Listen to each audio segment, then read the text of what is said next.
guy. This fucking guy. Okay. What is this called? Soap. Grab a phone cabinet. Guys, welcome back to my channel. Thank you guys so much for supporting me in my last video of my first official video of my car. It was actually pretty exciting, and I really want to thank Wes and Ronald for doing that for me. Today we're going to do a wheel cleaning video, and I have clips that I got organized from earlier today that I can show you and explain it to you. Okay, we're good.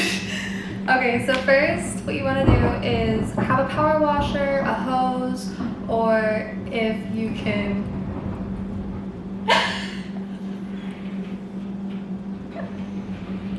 This guy.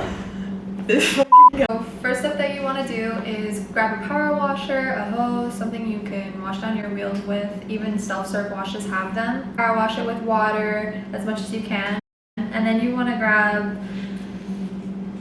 any kind of, what is this called? Soap. Any type of car wash soap. Yeah, any type of car wash soap.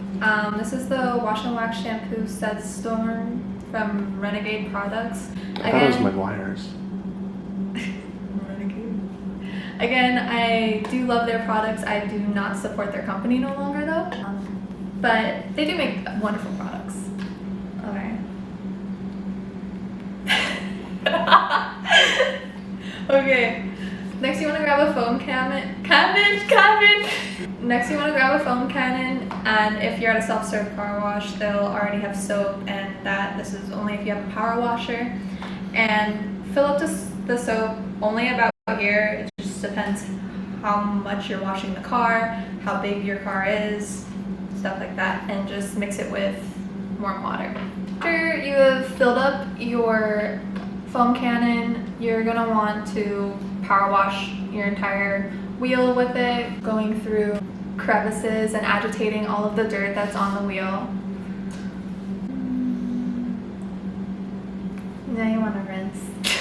Next you're gonna rinse your entire wheel and make sure that there's no soap left on it, and that's just leaving soap on it is just not a good idea overall. Next you want to take any kind of wheel cleaner that you do have. What I recommend is Meguiar's and Shine & Armor. This is Shine & Armor in here. It's in another bottle because we don't have the original bottles anymore because we wanted to fill up 2 to 1 big bottle. And this stuff works really good, and it's a ceramic coat. So once you clean it, it protects your wheels and your wheel's existing ceramic coat. To clean your wheels, you want to take any kind of microfiber towel. I recommend the Kirkland ones. They're nice, they're soft. Always take your tags off before you use them because that can damage your paint, damage your wheels. The very, very last step, and my favorite by far, this is the VRP vinyl rubber plastic protectant, and this can go on your tires right here and make them super shiny. And I honestly found out about this today because of Wes, and I honestly did not think that they could get that shiny. Like, it was so easy, the application was amazing, and obviously what you guys could tell from the video, it damn well worked. It does really well on plastic and rubber pieces, and it leaves a shiny touch without an oily feeling to it. And you're left with these beautiful white wheels that are ceramic coated. And thanks to Diajogu Details, if you want to follow him on Instagram, he does really amazing details and always keeps up with our cars. Anyways guys, I really support all of these brands and companies. Chemical guys, I really do. I love Shine & Armor. Renegade, again, their products are amazing. I have nothing against them in that matter. But their products are amazing, and that's all I have to say about them. And I hope to see you guys in my next video, and